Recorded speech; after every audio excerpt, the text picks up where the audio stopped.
Welcome back to the Puma Podcast. I am Tory. Yep, I'm Puma. And on this podcast, we talk about Jesus, life, and everything in between.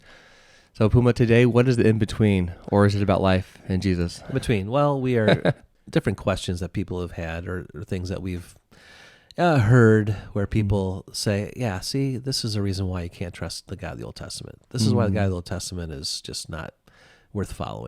Yeah. Right? And a lot of accounts in the Bible that are just, they're head scratchers. Like last week, looking at just God telling, Israel when they go in the promised land, to conquer the promised land and to, conquer the people, the women and children. Those are hard. Those are hard things to wrap our minds around. Part of the reason is because we see things from our limited sinful perspective. We don't always see the whole picture or what God sees. And when I say the whole picture, it's not just the whole picture from my perspective or God's perspective, but also the whole picture of human history, right? We don't see the beginning from the end. We don't see what's happening behind the scenes in the spiritual side of things. We have such a limited viewpoint that we think is the whole of reality. It's pretty amazing. And today we're going to look at another account in the Old Testament, and it's this one where, in 2 Samuel 6, where Uzziah touched the Ark of the Covenant and God killed him. Boom. Instantly. Right, because the Ark was falling, and he tried to stabilize it. And I've heard, like, what? Why would God just kill him instantly? That's so, he's trying to keep the Ark from, falling, getting dirty.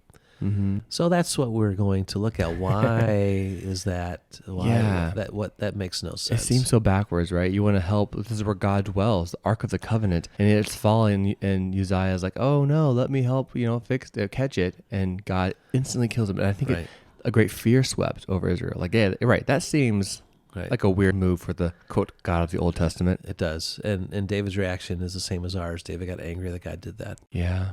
Well, that's a good question. Well, let's talk about this passage. All right.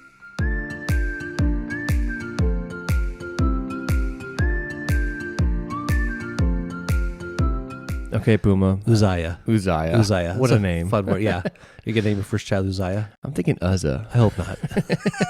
This is my son, Uzzah. But it's spelled Uzziah. Uzzah. Yeah. Yeah. So Ark of the Covenant. Like, what is that? Yeah, that's the place where God literally dwelt. So Old Testament, right? Jesus hasn't come yet. The Holy Spirit hasn't been unleashed to all the believers. And so God literally had a space and time, if you will, where he dwelt. The presence, the holiness, the majesty of God rested upon the Ark of the Covenant. Yeah. And normally it was in the tabernacle, but when they moved, they would, again, very special instructions throughout, Leviticus, the Old Testament law, of how to carry the Ark. You can't get close, can't touch it. It has to be on poles. It was a metal, beautiful thing with two archangels on the end. That's what God... It was a very, very special thing. And inside the Ark of the Covenant, there was the stone tablets. There was a jar of manna inside, the Ark of the Covenant. Yeah. And it was a very holy thing. It's very easy to, and we do this today, right? So soldiers would go into battle. Well, they make sure they take their cross necklace, right? Because some have to have a cross necklace with them, and they might kiss it, right? Yeah. Or athletes will do this. We think that somehow if we have this luck charm, this like lucky charm or iconic thing that represents God, that somehow I'm going to show favor to it. And so Israel, in many ways, saw the Ark of the Covenant like that, as like their special lucky charm, right? If they're going to battle, take the Ark of the Covenant with, because God surely will protect us, right? Well, that's kind of what happened, and lo and behold, the Philistines whooped on the Israelites and captured the Ark of the Covenant. Dun, dun, dun. Dun, dun, dun. Captured the Ark of the Covenant. I mean, can you imagine the Israel? They're like, we. In other words, God wants us to do what He tells us to do, not what we think or assume should happen. Right. And so, if God says take the Ark of the Covenant into battle, then you take the Ark of the Covenant into battle with you. If God says don't go into battle, then don't go into battle. Even, but they're like, but we got the Ark of the Covenant, we'll take it with. So The Ark of the Covenant gets captured by the Philistines, and, if anyone's interested, they can read, the 2 Samuel, what happened there. And the one Philistine village, God breaks sores and tumors on everybody and all this stuff. And so the Philistines are like, I don't want this in my town. So they move from town to town. And Dagon fell and broke himself. They want to capture the Ark of the Covenant back. So they get the Ark of the Covenant back. But what they do is took the Ark of the Covenant and they put it on a cart and to transport it on a cart.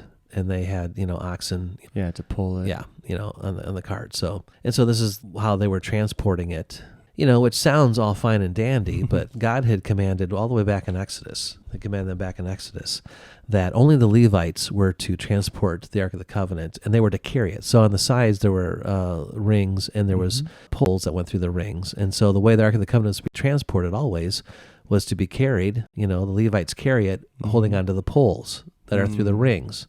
In other words, they were commanded no touchy, no looky, right? Don't touch it. Don't look inside of it. Yes, this is such a holy thing. It's such a holy thing. No touchy, no looky, right? And that was just all right. That's just the way it was. And so they're transporting the Ark of the Covenant incorrectly, not the way God commanded. So that was mistake number one. Yeah, right there, disobeying. Right, yeah, the mistake number one. What you have, though, here's what it says in 2 Samuel. It says, when they came to the threshing floor of Nacon, Uzziah reached out and took hold of the Ark of the Covenant because the oxen stumbled. The Lord's anger burned against Uzziah because of his irreverent act. Therefore God struck him down, and he died there beside the Ark of the Covenant. Now, we are shocked when someone sins and they instantly die for their sin. Right. Why is that?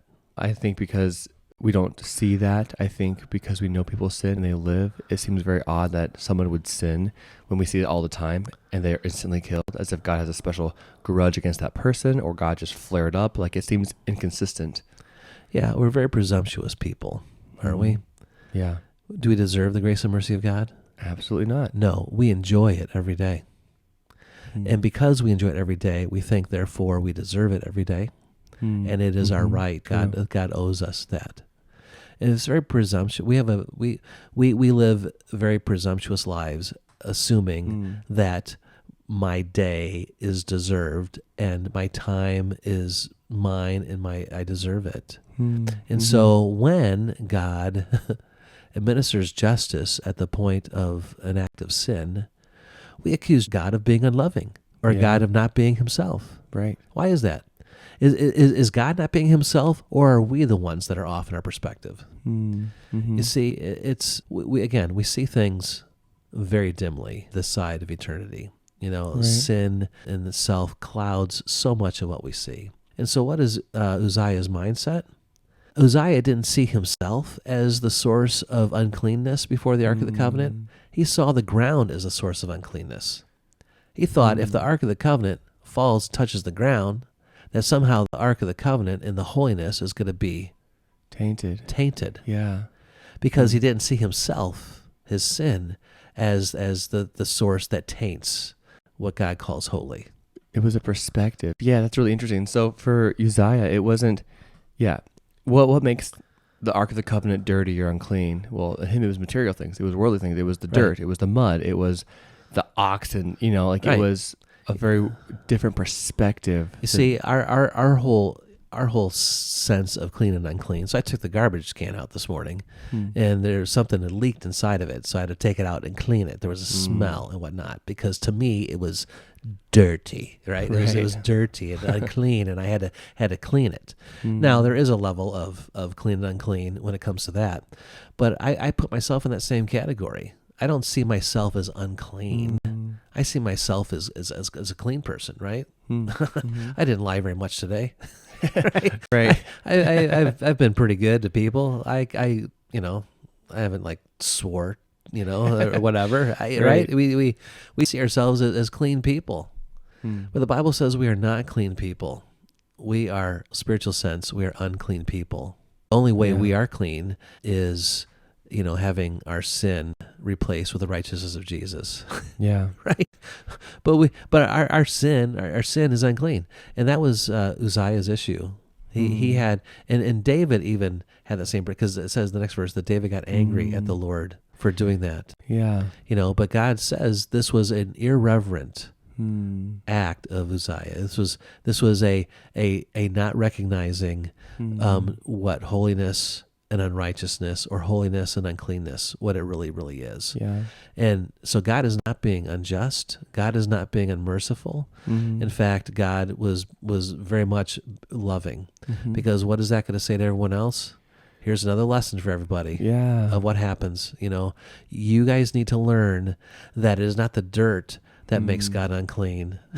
It is sin. Yeah. It is sin that is a scar against the holiness of God. And even Jesus, right? Matthew 15, he tells the people, the Pharisees, it's not what goes into a mouth that makes that person clean, but what comes out. Right. It's not food, it's the sin that comes out of our mouth. Right. Yeah. See, God is just consistent. Yeah. Right? He's consistent, and he's consistently trying to help us understand these things. This is why, we read Bible to get to know who God is. And it's passages like this in 2 Samuel 6. It's just one small account that people say, see, let's just pull that one right out of the Bible and make God look horrible. Right. We can make God look horrible, and we can characterize this scene that God is the one that is unclean. God is the one that is unholy. God is the one that is evil here. Yeah, it's twisted. It is twisted. Because Uzziah has good intentions, right? Yeah. And why should you get mad at good intentions? If you have a good intention, but it's still sinful, does that make it right? No, it does not. And I think it's such a good perspective for myself to even check myself. Okay, so like, what does it mean to defile something? And on the flip side, do I have a reverence for the holiness of God? Right. Because in my mind, you're right.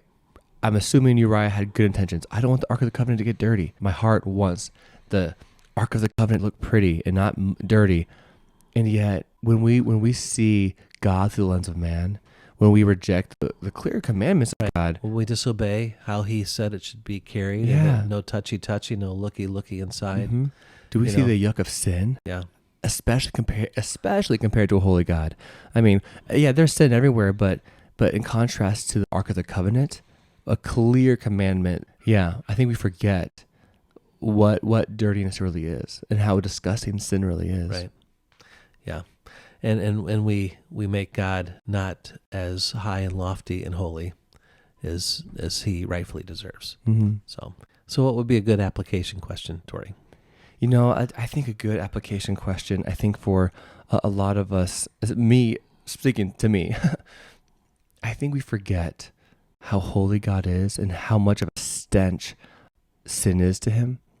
And so I think a good application question for me, for us, for all of us here today is, what actually makes something dirty before God?